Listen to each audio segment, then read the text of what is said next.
Welcome to Jaya's homely kitchen. ഇന്ന് നമുക്ക് വീട്ടിൽ തന്നെ കണ്ടൻസ്ഡ് മിൽക്ക് വളരെ എളുപ്പത്തിൽ തയ്യാറാക്കുന്ന ഒരു മെത്തേഡ് നോക്കാം. സാധാരണ കണ്ടൻസ്ഡ് മിൽക്ക് നമുക്ക് ഒരുപാട് കാര്യങ്ങൾക്ക് ആവശ്യമുണ്ട്. ഡെസേർട്ട്സ് ചെയ്യാനും പായസം ചെയ്യാനും അതിന് ഐസ്ക്രീമിനും എല്ലാം നമ്മൾ ഉപയോഗിക്കാറുണ്ട്. മിക്കവാറും നമ്മളത് പുറത്തു നിന്ന് തന്നെയാണ് വാങ്ങിക്കുന്നത്. പുറത്തുനിന്ന് വാങ്ങിക്കുന്നതിൽ എന്തായാലും അതിനകത്ത് കുറച്ച് പ്രിസർവേറ്റീവ്സ് കാണും. പിന്നെ അത് മാത്രമല്ല ഭയങ്കര കോസ്റ്റ്ലിയാണ്. അപ്പൊ ഇത്രയും കോസ്റ്റ്ലി ആയിട്ടുള്ളത് കൊണ്ട് നമുക്കിത് ഉപയോഗിച്ചുള്ള സാധനങ്ങൾ ചെയ്യാൻ തന്നെ ഒരു മടിയായിരിക്കും. അങ്ങനെ ഒരുപാട് അത്യാവശ്യമുള്ള ഘട്ടങ്ങളിൽ മാത്രമേ നമ്മൾ മിൽക്ക് മെയ്ഡ് വാങ്ങിച്ചും തയ്യാറാക്കാറുള്ളൂ.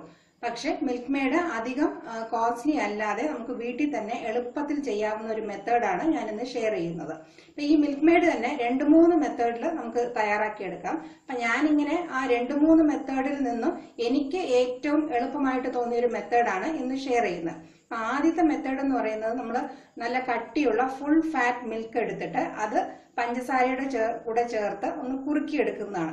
അപ്പൊ അത് നമുക്ക് അറിയാം, അത് എന്തായാലും ഇപ്പൊ നന്നായിട്ട് കുറച്ചൊക്കെ പാചകം അറിയുന്നവർക്ക് മാത്രമേ അത് ചെയ്യാൻ അധികം എളുപ്പമായിരിക്കത്തുള്ളൂ. വലിയ ബുദ്ധിമുട്ടെന്ന് ഞാൻ പറയുന്നില്ല, എന്നാൽ തന്നെയും അത് ചെയ്യണമെങ്കിൽ കുറച്ച് ശ്രദ്ധയും കോൺസെൻട്രേഷനും ഒക്കെ വേണം.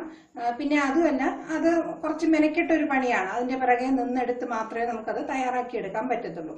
പിന്നെ രണ്ടാമത്തെ മെത്തേഡ് എന്ന് പറയുന്നത് പാൽപ്പൊടി ഉപയോഗിച്ചാണ്. മൂന്നാമത്തെ മെത്തേഡും ഞാൻ പറയുന്നത് പാൽപ്പൊടി ഉപയോഗിച്ച് തന്നെ.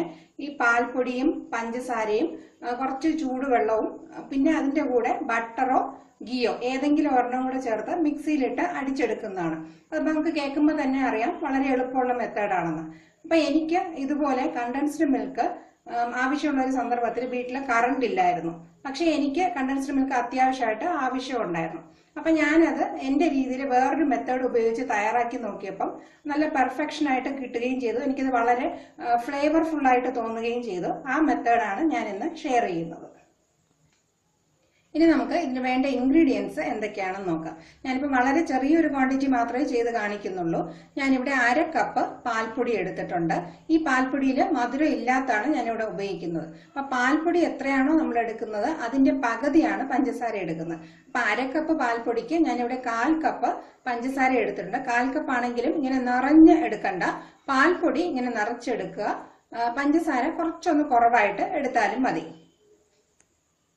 ഈ അളവിന് നമുക്ക് വേണ്ടത് 1 ടീസ്പൂൺ ബട്ടറോ നെയ്യോ ആണ് വേണ്ടത്. അപ്പൊ എന്റെ പേഴ്സണൽ എക്സ്പീരിയൻസ് വെച്ച് പറയുകയാണെങ്കിൽ നെയ്യേക്കാളും നല്ല ഫ്ലേവർ ആയിട്ട് എനിക്ക് തോന്നിയത് ബട്ടർ ചേർക്കുമ്പോഴാണ്. അപ്പൊ വീട്ടില് ബട്ടർ ഇല്ലാത്ത പക്ഷം മാത്രം നെയ്യ് ചേർത്ത് തയ്യാറാക്കി എടുക്കുക. അപ്പൊ 1/2 കപ്പ് പാൽപ്പൊടി, 1/4 കപ്പിലും കുറച്ച് കുറവായിട്ട് പഞ്ചസാര, 1 ടീസ്പൂൺ ബട്ടർ എന്നിവ ചേർത്താണ് ഞാൻ ഇന്ന് തയ്യാറാക്കുന്നത്. ഞാൻ ഇതിനകത്ത് മിക്സി ജാർ ഒന്നും ഉപയോഗിക്കുന്നില്ല. വളരെ എളുപ്പത്തിലൊരു മെത്തേഡിലാണ് ചെയ്യുന്നത്. അപ്പൊ ഇത്രയും അളവിന് നമുക്ക് വേണ്ട വെള്ളം 1/2 കപ്പ് വെള്ളമാണ്. ഞാനിപ്പം 1/2 കപ്പ് വെള്ളം ഒരു പാത്രത്തിൽ ഒഴിച്ച് നന്നായിട്ട് തിളപ്പിക്കാനായിട്ട് വെച്ചിട്ടുണ്ട്. നല്ല ചൂട് കട്ടിയുള്ള ഒരു പാത്രം തന്നെ ഉപയോഗിക്കുക. ഈ വെള്ളം നന്നായിട്ട് വെട്ടി തിളച്ച് പകുതിയാകണം. അതായത് 1/2 കപ്പ് വെള്ളം എന്നുള്ളത് 1/4 കപ്പായിട്ട് റെഡ്യൂസ് ആയി കിട്ടണം. ആ ഒരു രീതിയിൽ നന്നായിട്ട് നമുക്ക് ആദ്യം ഇതൊന്ന് തിളപ്പിച്ചെടുക്കണം. വെള്ളം നന്നായിട്ട് വെട്ടി തിളയ്ക്കുന്നുണ്ട്. ഏകദേശം 1/2 കപ്പ് വെള്ളം 1/4 കപ്പ് ആകുന്നവരെ വെയിറ്റ് ചെയ്യുക. ഇപ്പോൾ കുറച്ചും കൂടി തിളച്ചാലാണ് 1/4 കപ്പ് ആകുന്നത്. നമുക്കിനി ഒരു 1.5 മിനിറ്റും കൂടെ ഒന്ന് വെയിറ്റ് ചെയ്യാം.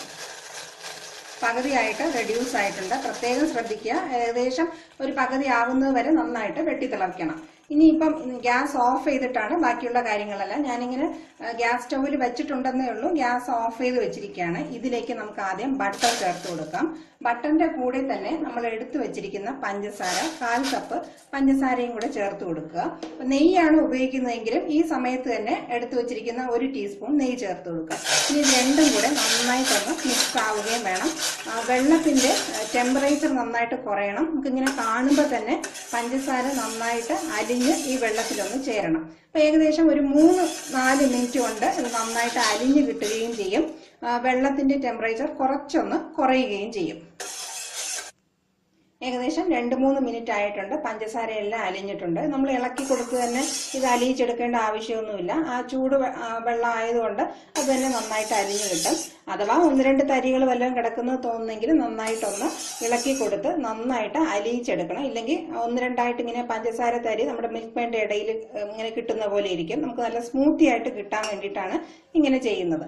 ഇനി നമ്മൾ അളന്നു വെച്ചിരിക്കുന്ന പാൽപ്പൊടി പകുതി ഭാഗം ഒന്ന് ചേർത്ത് കൊടുത്ത് മിക്സ് ചെയ്തെടുക്കാം. ഈ സമയത്ത് വെള്ളത്തിന്റെ ടെമ്പറേച്ചർ ഒരുപാടായിരിക്കാൻ പാടില്ല, ചെറിയൊരു ചൂട് മാത്രമേ പാടുള്ളൂ. ഇങ്ങനെ ഒട്ടും കട്ട പിടിക്കാത്ത രീതിയിൽ ഒന്ന് ഇളക്കി കൊടുക്കുക. നമുക്ക് കാണുമ്പോൾ അറിയാം, ആദ്യം ഒരു കട്ട പിടിച്ചതുപോലെ തോന്നി, പെട്ടെന്ന് അത് അലിഞ്ഞു ചേരുന്നുണ്ട്. അപ്പം നല്ല സ്മൂത്ത് ആക്കി എടുത്തിട്ട് ബാക്കി പകുതിയും കൂടെ ചേർത്ത് മിക്സ് ചെയ്തെടുക്കാം. നേരത്തെ ചേർത്ത പാൽപ്പൊടിയെല്ലാം നന്നായിട്ട് മിക്സ് ആയിട്ടുണ്ട്. ഇത് പെട്ടെന്ന് തന്നെ മിക്സായി കിട്ടും. ഇനി ബാക്കി പാൽപ്പൊടിയും കൂടെ ചേർത്ത് ഞാനൊന്ന് മിക്സ് ചെയ്തെടുക്കാം.